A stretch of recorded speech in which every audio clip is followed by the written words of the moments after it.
I can't believe we're here already. Warzone Mobile, the shiny new branch of Call of Duty's biggest franchise, is getting the axe barely 14 months after launch. It dropped globally on March 21st, 2024, promising console-level firefights in your pocket.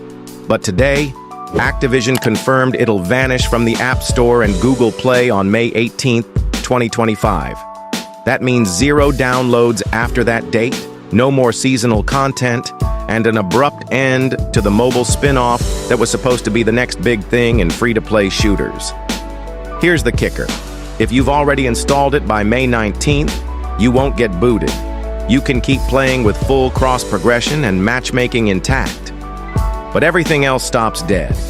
Social features go dark, in-game purchases are cut off immediately, and any cosmetic dreams you had for future battle passes are toast. No refunds on COD points, no new skins, just ghosts of matches past. So what went wrong? Let's rewind to the launch. Warzone Mobile had a blockbuster debut. 15 million downloads in 2 weeks and $2.7 million grossed in that window, according to App Magic data. Pocket Gamer pegs first month spending at $6.92 million, which sounds huge until you compare it to Call of Duty Mobile's $144 million in the same span.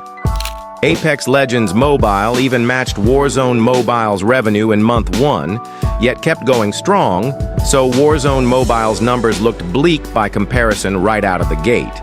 And downloads don't guarantee retention. Android players slammed the performance. Lag so bad phones overheated, battery life cratered, settings were a maze, and matchmaking stuck you with players who'd soft-launched months earlier. Even M4 chip iPad users reported frame drops and crashes that made firefights a jittery mess. iOS reviews sat around 4.4 stars, but Android propped up a 4.2 average thanks to early downloads. By May 20th, 2025, fresh one-star explosions flooded the Play Store as angry users vented frustration. Community sentiment plunged, with Reddit threads tagged unoptimized, burnt my phone, and Activision refused to listen. Under the hood, multiple studios, Raven Software, Infinity Ward, juggled development. But that fragmentation seemed to compound compatibility issues across hundreds of Android variants. Patches arrived, but the core engine often felt like a PC port shoehorned into small-screen hardware, a red flag cited by veteran players since beta. Financially, Warzone Mobile's lifetime revenue hovered near $13 million at the 6-month mark versus COD Mobile's $144 million. By year's end, projections barely doubled that sum, leaving a sharp gap against expectations for a marquee battle royale title tied to a massive console PC ecosystem. Analysts warned the genre was crowded. PUBG Mobile, Fortnite, Apex, CODM, each vying for 10+ million months. Warzone Mobile never cracked that ceiling. Fast forward to May 16th, 2025. Activision tweets a terse thank you and confirms streamlining Warzone Mobile's scope. No more seasons, no new maps, no modes beyond core BR, and delisting on May 18th. They sweetened the blow by offering a transfer of unspent COD points to the flagship COD Mobile. Double the balance, they say, so loyal spenders at least get a consolation prize. Community reaction? A cocktail of rage and resignation.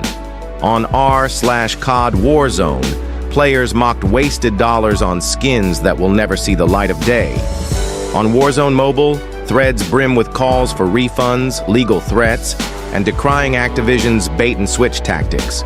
Discord servers lit up with debates on whether the shutdown means free-to-play is dead for big IPs, or if Activision simply flubbed this one port. The controversies cut deep. Some veterans accuse the team of prioritizing console parity over mobile UX. Others say marketing overpromised a full-scale Warzone experience that the code couldn't deliver. Technical deep dives on YouTube broke down crash logs and memory leaks, call-outs so detailed that some dev-side whispers suggest embarrassment behind the scenes. Fans even dug up old interviews where developers bragged about next-gen mobile shaders, now a punchline about wasted effort. But it's not all doom.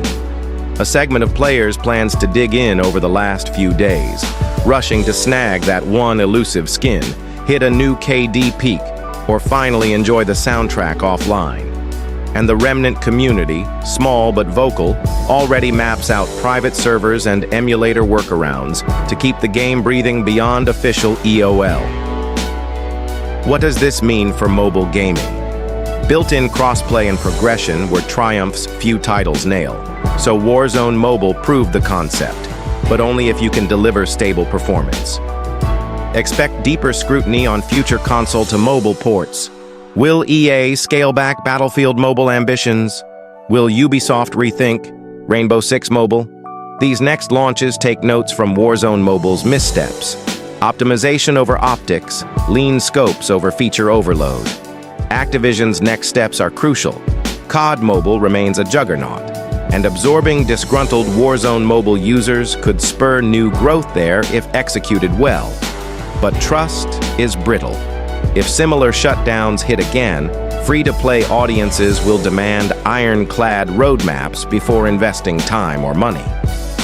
In the end, Warzone Mobile's shutdown is a case study in high expectations colliding with technical reality. It launched with fireworks, scored initial wins in downloads and revenue, but stumbled on the basics: smooth gameplay, consistent updates, and world-class optimization. The last match kicks off May 18th, but the lessons echo far beyond. Mobile ports must respect platform limitations or face extinction in an unforgiving market. And that's the full picture. If you're still on the fence about picking up Warzone Mobile in its final hours, weigh your priorities. A last taste of Battle Royale adrenaline, or save your data and battery for the next big hit. Either way, it's been one heck of a ride. Thanks for sticking around. Drop your final thoughts below, and I'll see you in the comments.